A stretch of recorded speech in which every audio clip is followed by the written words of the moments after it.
Em aula de hoje a gente vai falar sobre circuitos e princípios de medição. Eu vou mostrar o material para vocês e na quarta-feira que vem a gente vai tirar as dúvidas sobre isso. Já coloco a terceira lista de exercícios. Segunda-feira que vem a gente vai ver um material extra que eu vou passar para vocês. São duas coisas que eu quero passar. Quero ver se eu ainda tenho a apresentação sobre sensores de reconhecimento de imagem, mas mesmo se eu não tiver, eu tenho material para mostrar o uso de sistemas por radiofrequência como sensores de posição e o desenvolvimento de um atuador pneumático chamado músculo de McKibben, para mostrar para vocês como é que é feita a calibração, toda essa parte de procedimento de experimentos e tudo mais, para dar exemplos da aplicação disso tudo aí para vocês.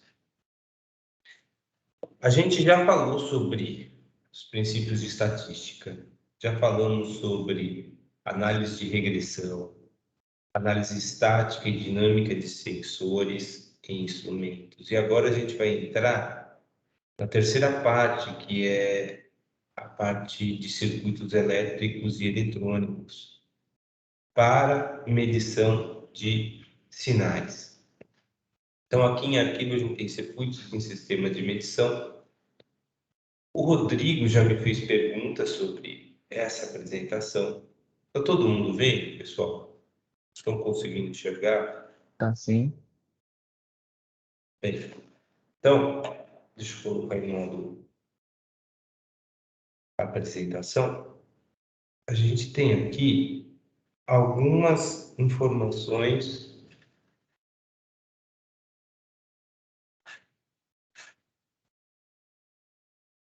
Está meio devagar isso aqui, gente. Não vai entrar no modo exibição. A gente vai falar sobre os principais circuitos. 90% dos casos a gente resolve condicionamento do sinal de um sensor usando uma ponte de Wheatstone. Parece brincadeira, mas não é. É o que a gente mais utiliza na indústria automotiva e na indústria aeronáutica. Isso daqui resolve a questão estática, resolve qual é a amplitude do sinal que eu estou recebendo. Ele amplifica o sinal, ele filtra o sinal por si só e é extremamente barato, porque são 4 ou 3 ou 2 resistores que a gente vai colocar no nosso circuito, além do elemento sensor.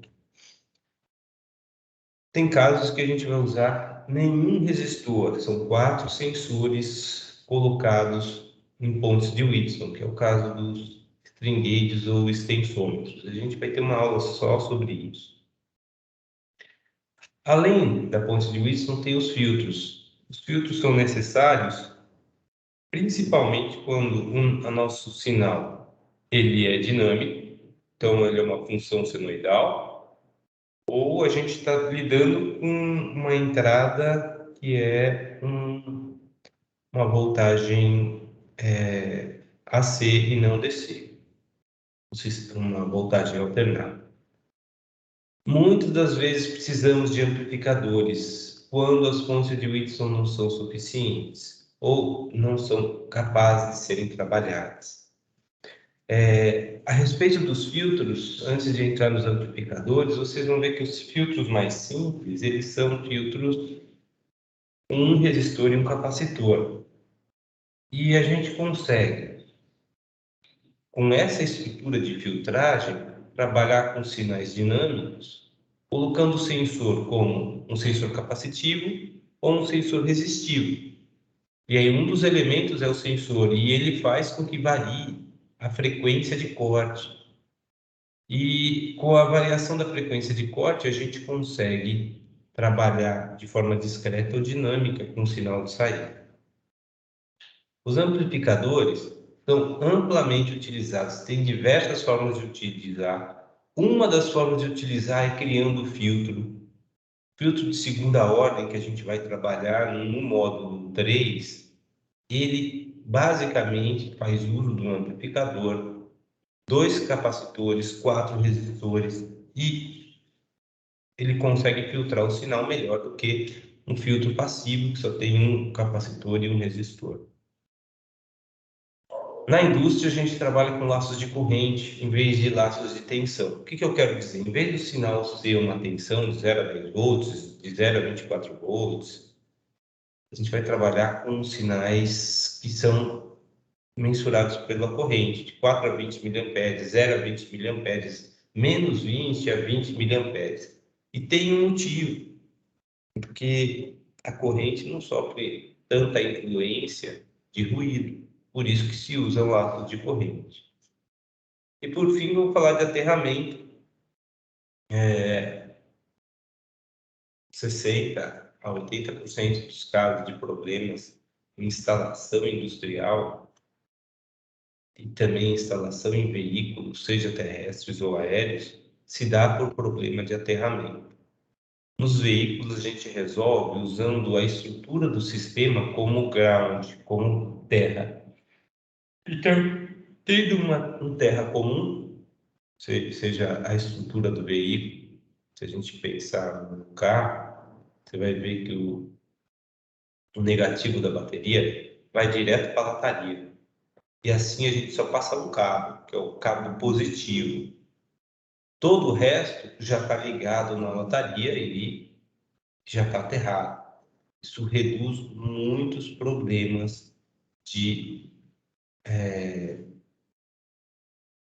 entradas modificantes e entradas tipo ruído, só por fazer isso. Então, essa apresentação, essa aula fala sobre isso. Tem uma parte introdutória, vocês vão ver essa parte introdutória no vídeo. A gente tem que compreender que a gente está falando de um circuito RLC com resistor, capacitor e indutor. Aqui mostra como é que a gente chega numa equação de impedância complexa da voltagem em função da corrente, e porque a gente não tem só uma resistência, tem a capacitância e a indutância. Tem um fator que vai gerar uma frequência, tem outro fator que vai gerar uma defasagem de fase. E por isso a gente vai ter uma parte real e uma parte complexa, tá? Ou imaginária. Tanto o sensor, quanto o condicionador, quanto o indicador, para transformar a grandeza física em algo mensurável, tem uma indutância, uma impedância de entrada e uma impedância de saída. E essa é uma regra que funciona sempre. Se eu tiver uma impedância de entrada do sensor muito maior do que zero, o sensor não vai alterar a grandeza física. Se a impedância de saída do meu sensor for muito menor que a impedância de entrada do condicionador, o condicionador não afeta a saída do sensor. Só que, se for o inverso, se a impedância de entrada do condicionador for menor que a impedância de saída do sensor, a gente não consegue mensurar as coisas. Então, toda a entrada de um condicionador, seja ele um filtro, toda a entrada do indicador, algum gauge, ponteiro, tem que ter uma resistência muito grande, muito maior do que a resistência de saída do sistema. Isso se a gente pensar na parte real, tá? Não na parte imaginária. Se a gente pensa na parte imaginária, a gente pode aumentar isso pela capacitância e indutância. Isso faz com que o condicionador possa ser colocado e ele não influencie no resultado do sensor, o que influencia muito pouco, tá? E essa é a regra, que a impedância de entrada do componente posterior deve ser muito maior que a impedância de saída do anterior. Quando a gente monta um filtro, se as resistências de entrada do filtro forem muito baixas, o filtro não funciona, porque ele vai modificar o sinal da entrada do sistema. Ele vai ser suscetível a isso. Bem, aqui a gente tem a ponte de Wheatstone. Para quem não se lembra, a gente tem uma tensão de alimentação, esse Vx. Temos 4 resistores, R1, R2, R3, R4. Tem correntes passando por aqui e por aqui. Dada a corrente total do sistema, ela vai se dividindo em função das resistências. E a gente vai mensurar a tensão entre esses dois pontos. A principal equação que a gente tem é essa aqui de cima. Tá? A tensão entre esses dois pontos é R1 vezes R3 menos R2 vezes R4, dividido por R1 mais R4 vezes R2 mais R3, multiplicado pela tensão de alimentação. Se R1 menos R3 for igual a R2 vezes R4, se esse vezes esse for igual a esse vezes esse, a tensão entre os pontos vai ser igual a zero e a ponte vai estar balanceada. No caso dos extensômetros ou string gauges, a gente vai usar essa equação aqui de baixo. Mas para todo e qualquer sensor, a gente vai, que não seja string gauge, a gente vai usar a equação aqui de cima. O que acontece no string gauge? Cada resistor aqui é um elemento que varia a sua resistência em função da compressão ou tração que ele está passando, ou em função do deslocamento epsilon que ele sofre. Então, a variação da resistência ela vai ser proporcional ao epsilon, ou ao deslocamento que está sofrendo cada um dos elementos.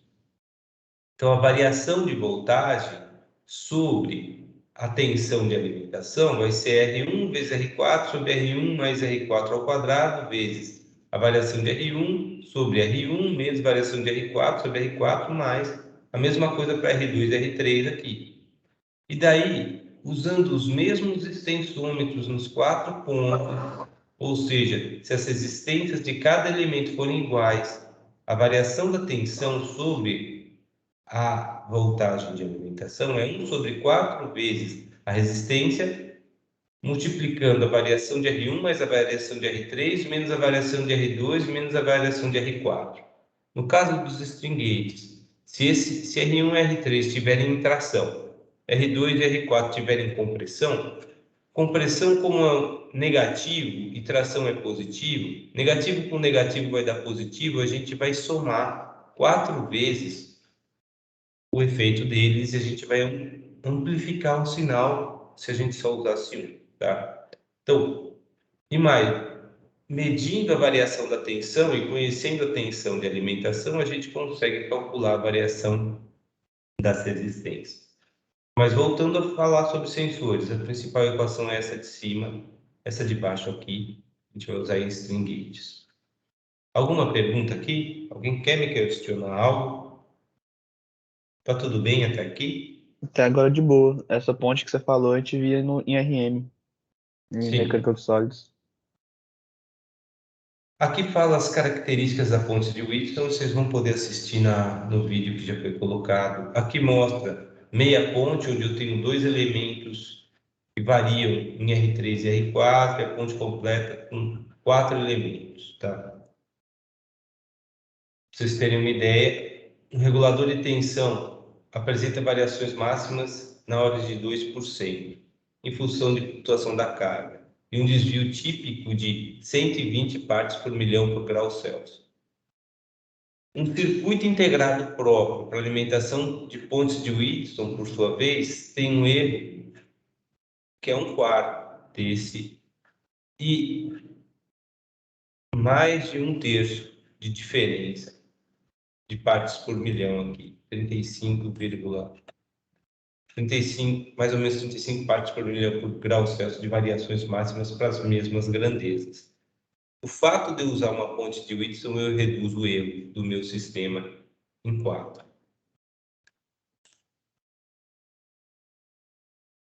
Bem, e dá para usar a ponte de Wheatstone como fonte de potência e fonte de corrente, tá? Aqui está mostrando se a resistência R0 for muito menor que RL, R0 é a resistência, a impedância do circuito de alimentação, RL, do circuito da carga, onde está a carga. Eu vou trabalhar com tensão, se R0 for muito maior que RL, eu vou trabalhar com uma ponte de corrente.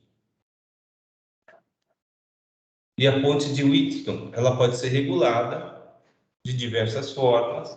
Eu tenho dois exemplos de ajuste de ponte de Wheatstone com essas três resistências, RZ1 e RZ2, para ajustar o zero do sistema, para sair com um V igual a zero numa determinada situação, e o ajuste da sensibilidade com RS aqui vai aumentar ou diminuir a tensão aplicada no circuito como um todo. E uma outra forma da gente amplificar um sinal de um sensor é a gente acrescentar resistências R junto ao resistor do sensor, tá? Então, o R2 vai ser R2 mais R, o R4 vai ser R4 mais R, e o R3 vai ser RS mais R, tá bem? E assim a gente amplifica o sinal da ponte de Wheatstone. Bem, a gente vai fazer exercícios na lista sobre ponte de Wheatstone, tanto na lista... Eu não sei se eu vou fazer na lista 3, mas na lista 4 e na lista 5 vocês vão ver que, basicamente, os sensores que a gente falar, vai ter um que vai trabalhar com ponte de Wheatstone. E a gente vai ter bastante tempo de esclarecer como é que se aplica isso daí. Agora eu vou falar de filtragem. Tem dois tipos de filtragem, analógica e digital. Nessa disciplina a gente vai falar de filtragem analógica. Eu não vou tratar de filtragem digital, tá? É um campo muito amplo e eu só estou introduzindo filtros para você e estou mostrando filtros na prática. Em eletrônica, isso, vocês veem filtros mais a fundo. Quem é da aeronáutica está vendo agora. Quem é da mecatrônica já viu isso. Então, é mais fácil o pessoal da mecatrônica assistir essa aula do que o pessoal da aeronáutica.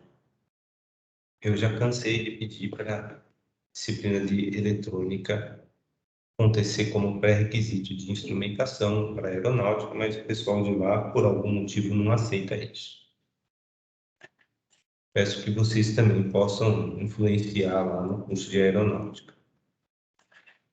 Os filtros podem ser ativos e passivos, e eles podem ser passa baixa, passa alta ou passa faixa.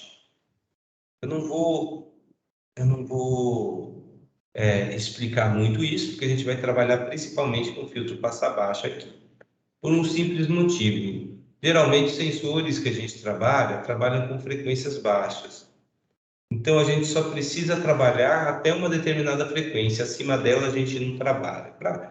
Filtro passa alto e passa faixa é para circuitos que mexem com frequências muito altas, parte de telecomunicações e tudo mais, que não é basicamente o nosso caso, tá? Então, eu vou me limitar a filtragem analógica e filtragem passa baixa.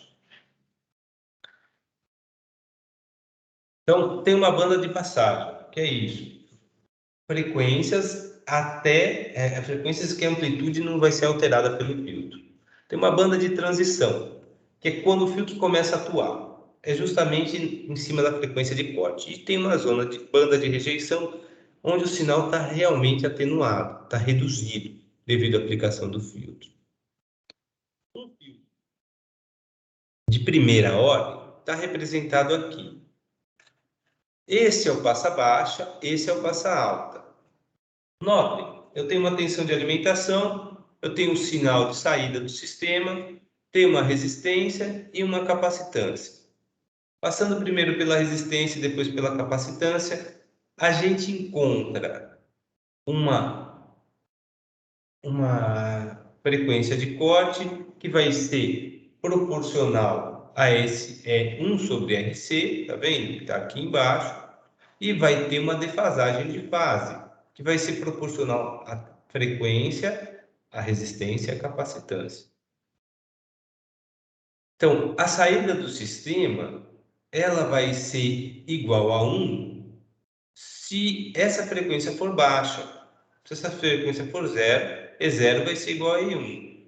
Agora, se essa frequência for muito alta, esse fator vai ser elevado, vai ser muito alto, e 1 sobre ele vai tender a zero. Então, para frequências muito altas, a saída é baixa. Diferente desse caso aqui, ó, que para frequências muito altas, o termo de baixo se aproxima do de cima e a gente vai ter um resultado próximo de 1.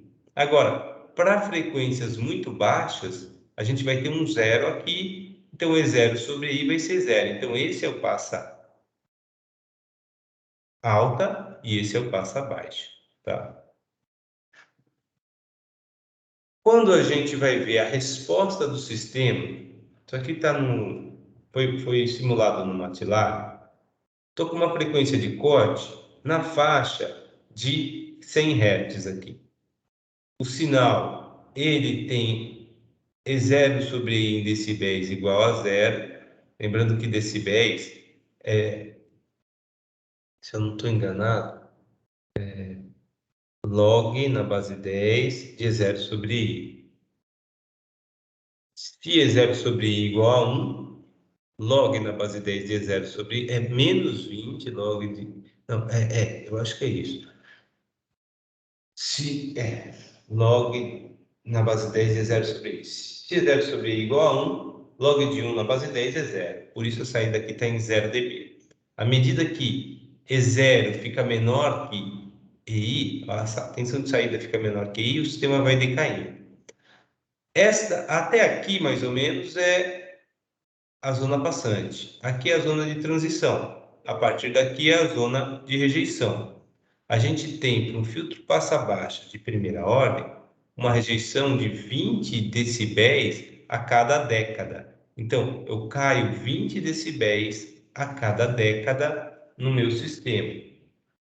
Se a gente olhar a defasagem por fase, que está nesse gráfico aqui, a gente vai ter 45 graus de atraso no meu sinal na frequência de corte.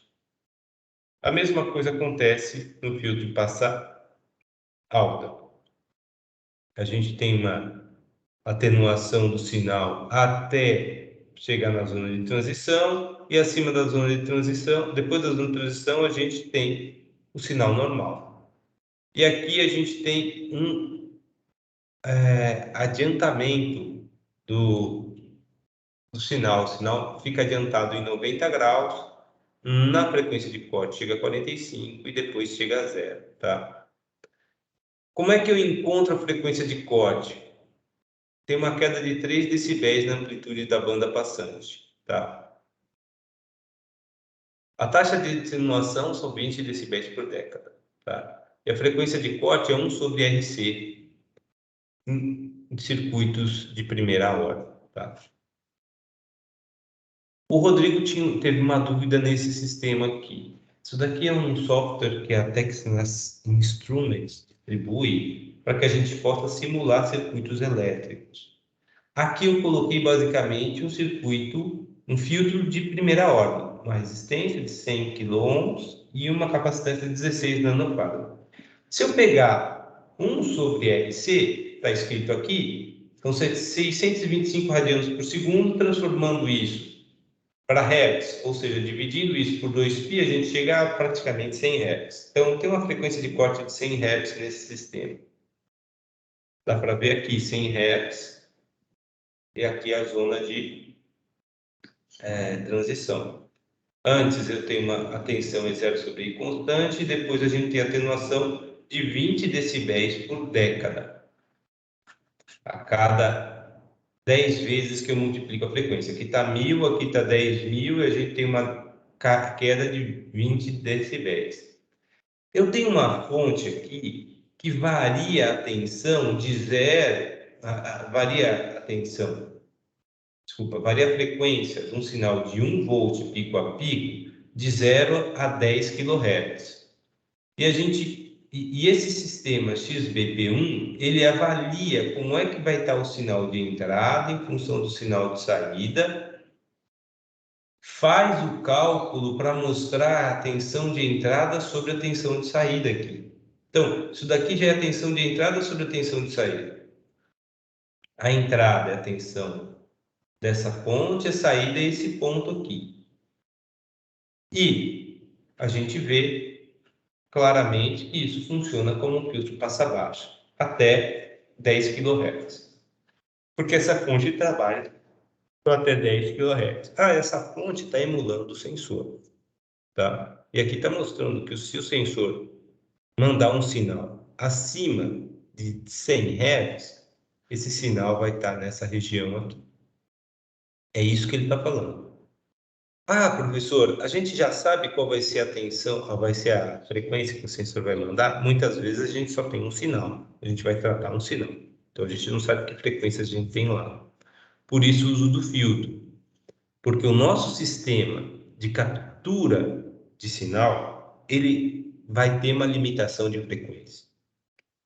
O Arduino e a placa da National que a gente vai usar trabalham até 10 kHz. Então, ele consegue pegar até 10 kHz.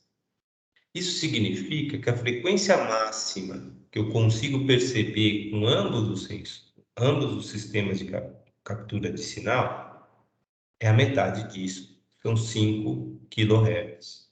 A gente sabe que se eu estou colhendo um FS de 10 kHz, a frequência máxima vai ser FS sobre 2. A gente já viu isso. A partir de então, não faz sentido eu tentar capturar um sinal acima de 5 kHz. Isso determina qual é a frequência de corte do filtro que eu vou trabalhar. Se eu for capturar algum sinal com Arduino ou com essa placa da National que a gente vai usar, a gente tem que colocar um filtro com frequência de corte de 5 kHz, que é a frequência máxima que ele consegue perceber. Acima disso, nem adianta querer. Por isso que o filtro está aí em 5 kHz. Ele nem está vinculado ao sinal em si, ele está vinculado ao sistema que captura o sinal. Isso ficou claro, pessoal? Sim, entendi.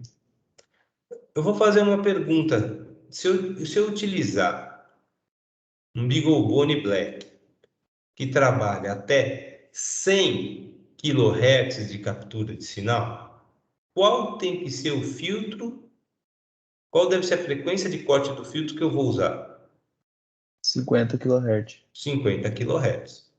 Porque assim eu consigo pegar todo o espectro que esse sistema de captura é capaz de perceber. Compreendido isso, vocês estão compreendendo como vou usar o filtro e onde eu vou usar o filtro. E aí, como é que eu sei que uma frequência é fantasma ou não?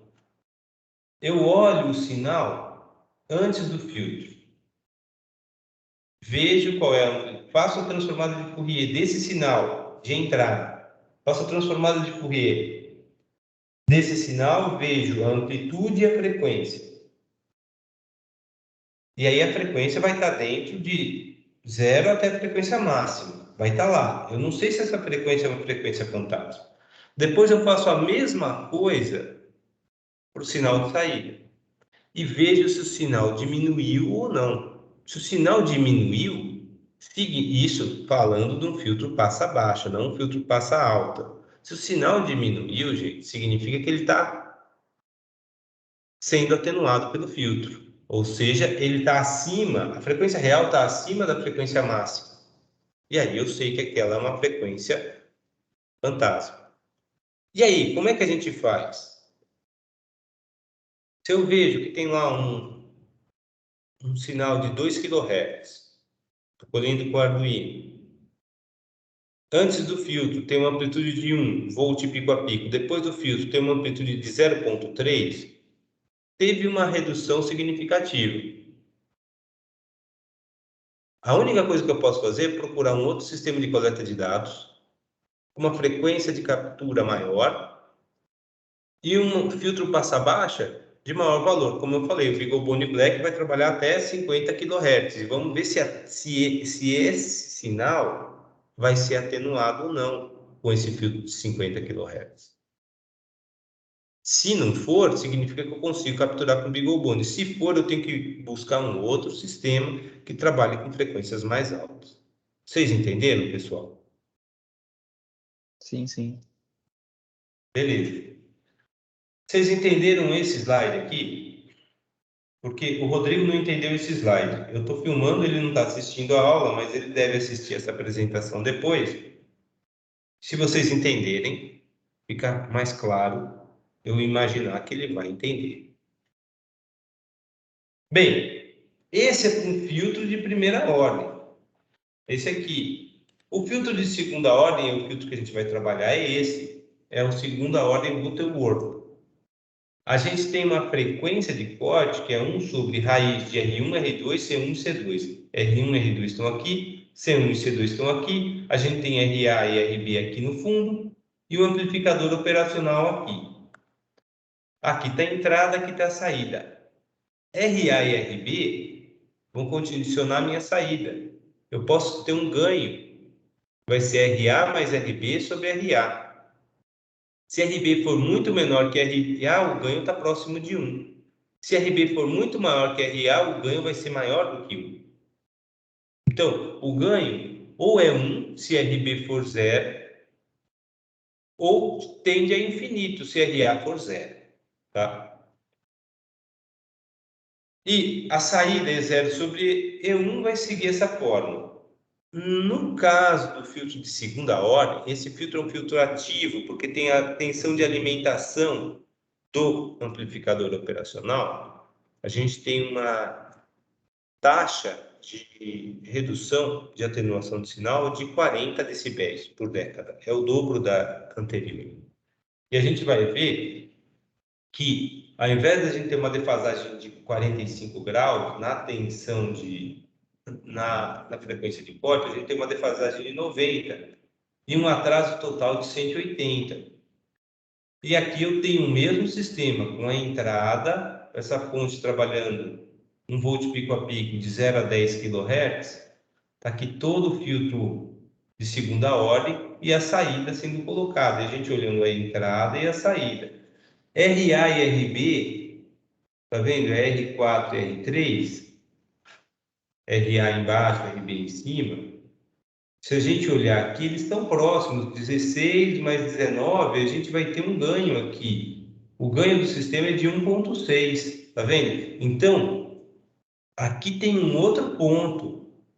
Quando eu coloco o filtro e checo o sinal de saída, se está na banda passante, uma tensão de entrada de 1 vai ter uma amplitude de 1,6 na saída, por causa desse ganho aqui, ó.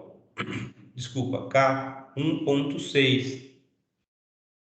A frequência de corte, como a gente tem R1 igual a R2, C1 igual a C2, e R1 vale 100 kΩ e C1 vale 16 nanofarad, a gente vai ter uma frequência de corte próximo de 100 Hz. E assim a gente vai ter esse sinal. Bem, no módulo 3, a gente vai trabalhar com filtro de segunda ordem, para a gente entender todos esses conceitos. Uma coisa é o que diz o resistor, o que diz o capacitor. Outra coisa é qual é a capacitância real, qual é a resistência real daquele resistor e daquele capacitor. Nas numerações dos resistores tem aquelas cores e também tem um intervalo de confiança, tem um erro. Portanto, por mais que a gente coloque um resistor de 100 ohms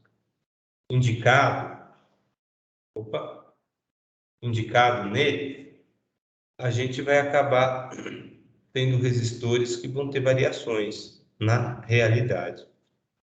Então, a frequência de corte na prática vai ser diferente da teórica. E a gente vai ver isso, porque a gente vai colocar um sinal de entrada conhecido e a gente vai ver o sinal de saída do sistema. E a gente vai variar as frequências. E variando as frequências, a gente vai encontrar uma frequência de corte quando cair 3 dBs da banda passante, caiu 3 decibéis, eu tenho a minha frequência de corte. Ou, quando eu tiver uma defasagem de 90 graus, eu vou ter minha frequência de corte. E por incrível que pareça, a frequência de 3 decibéis é diferente da frequência de 90 graus. Até isso a gente vai encontrar na prática. Você vai funcionar dessa forma. Vocês vão entender o que é defasagem de fase. Eu tenho uma frequência aqui e o sinal ele vem depois. Em vez de estar colado com um sinal de entrada, ele vem depois. Ele está defasado. Ah, como é que eu sei que é 90 graus, professor?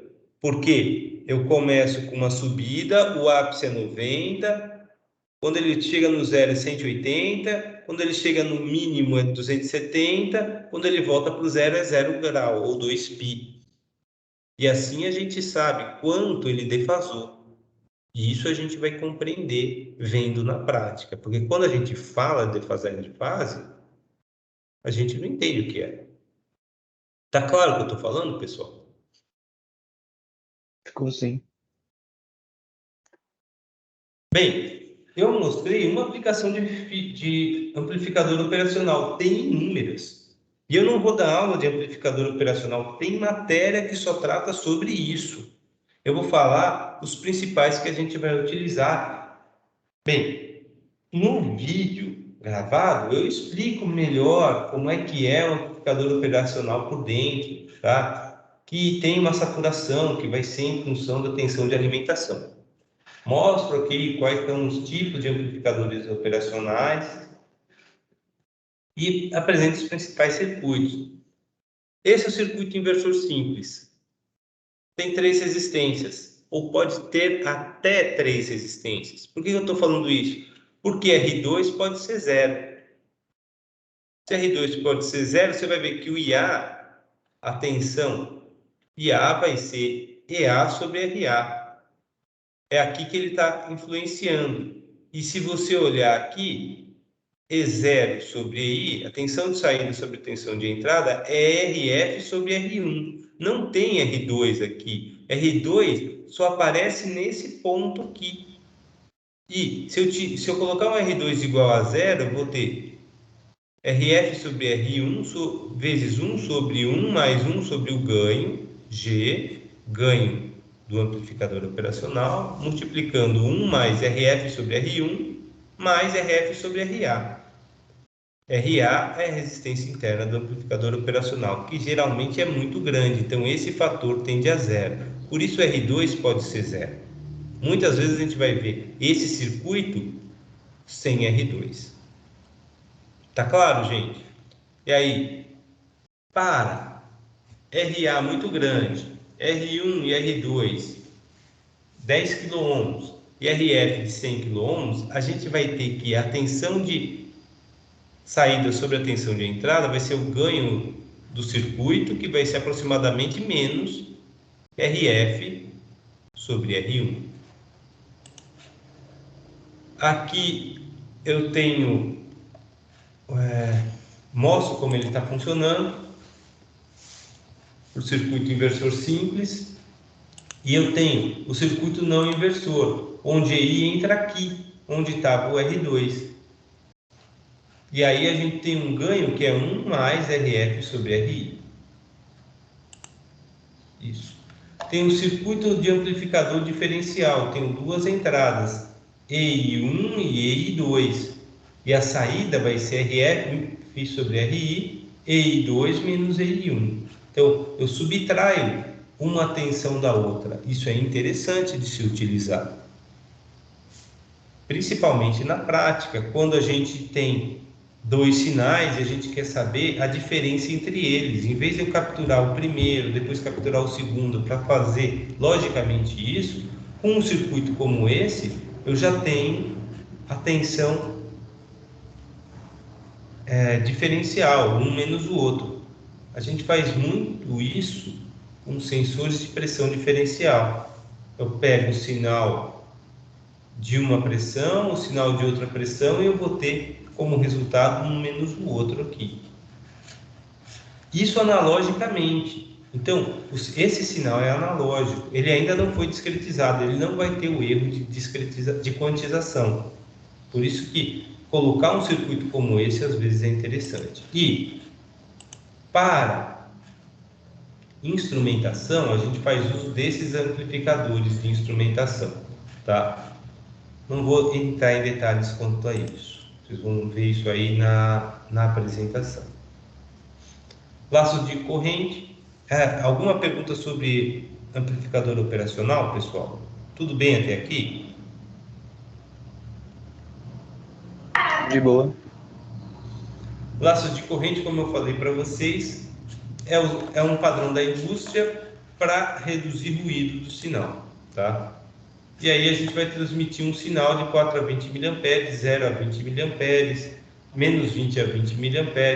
Tem que ter uma fonte para chegar no transmissor, tem que ter uma resistência entre a entrada e a saída da medição, e aí a gente consegue mensurar de 1 a 5 volts, de 1 a 10 volts e assim sucessivamente. A tensão de alimentação pode estar aqui, como pode estar aqui com o amplificador operacional, tá? E aqui a tensão isso aqui é a tensão do sensor, tá? Isso aqui é um sistema sem fonte, um é com fonte, outro sem fonte. E aqui o exemplo, e é assim que ele funciona. Agora vamos entrar em aterramento. O que acontece é que a gente tem problemas de acoplamento capacitivo entre criando resistências, capacitâncias parasitas em circuitos e criando interferência nele. Para reduzir isso aí, a gente precisa aterrar o sistema. Idealmente, não tem tensão entre os terras. Os terras são isolados, mas na prática ocorre uma tensão. E essa tensão, que é conhecida como tensão de modo comum, tensão entre os terras, ela acaba interferindo na medição do nosso sistema. Aqui mostra como ela interfere e dá exemplos de como ela interfere. Então, por isso que para a gente reduzir essa tensão, a gente tem que colocar impedâncias ou resistências muito elevadas entre o positivo e o negativo, e o neutro, o positivo e o negativo, com o terra. Tá vendo? Acrescentou Z2 e Z3. E isso reduz o efeito de tensão de modo comum, porque reduz a tensão que está passando aqui. E eu mostro, sem esses caras, o sinal seria de... o sinal de entrada, como que é? O sinal de entrada é de... acho que dá para ver aqui. 100 mV em EI, com tensão de modo comum de 10 volts, o E0 vai ser de 100.005 mV usando essas impedâncias. Sem essas impedâncias, o que a gente vai ler aqui vai ser os 10 volts, que é muito maior que esses 100 mV. Isso porque a gente está tratando de uma tensão de entrada muito baixa.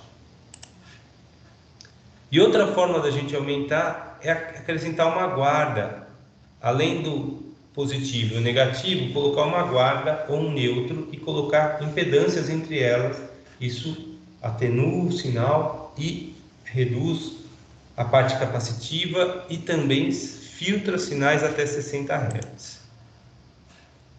E também tem a questão do acoplamento indutivo. Bem, esses daqui são os principais pontos de circuitos de medição para instrumentos, tá?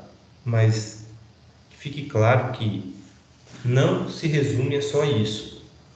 Isso aqui resolve 99% dos casos.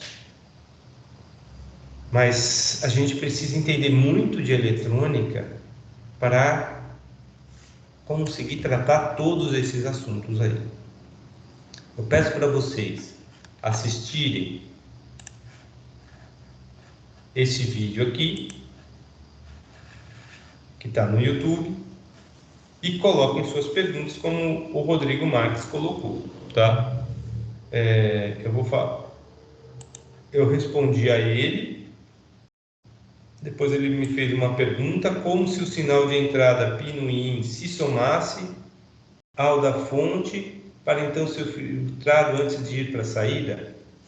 Agora eu entendi a pergunta dele. Sim, na verdade, o software que eu estou usando, ele faz isso, ele compara um sinal de entrada e de saída e já dá o resultado de um sobre o outro, para a gente ver aqueles gráficos ali. Deixa eu responder.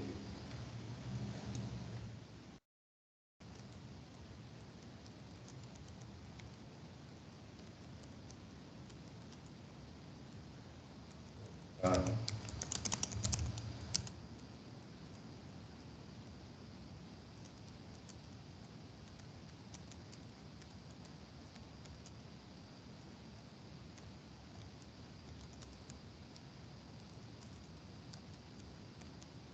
Ok, pessoal, então peço para vocês assistirem esse vídeo. Na quarta-feira a gente tira dúvidas sobre isso.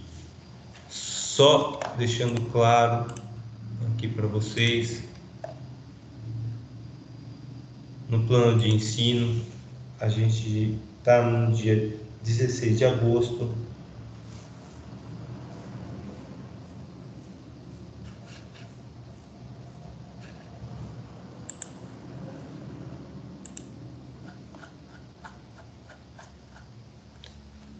Hoje a gente iria resolver a lista de exercícios 2 que a gente fez semana passada. Eu coloquei características dinâmicas de instrumentos, mas eu apresentei junto com a análise dinâmica de instrumentos. Então eu já coloquei circuitos elétricos de medição aqui. A gente vai esclarecer dúvidas sobre circuitos elétricos de medição aqui. Eu apresento a lista 3 na semana que vem, no dia 23, e vou colocar um material adicional para vocês. Na quarta-feira a gente esclarece sobre o material adicional e a entrega da terceira lista no dia 30 para ter o questionário no dia 1º de setembro. Dia 30 de agosto não é feriado? Acho que sim, mas para a entrega da lista não tem problema. Tudo bem, pessoal? Fechou. Alguma pergunta? Por enquanto não ainda.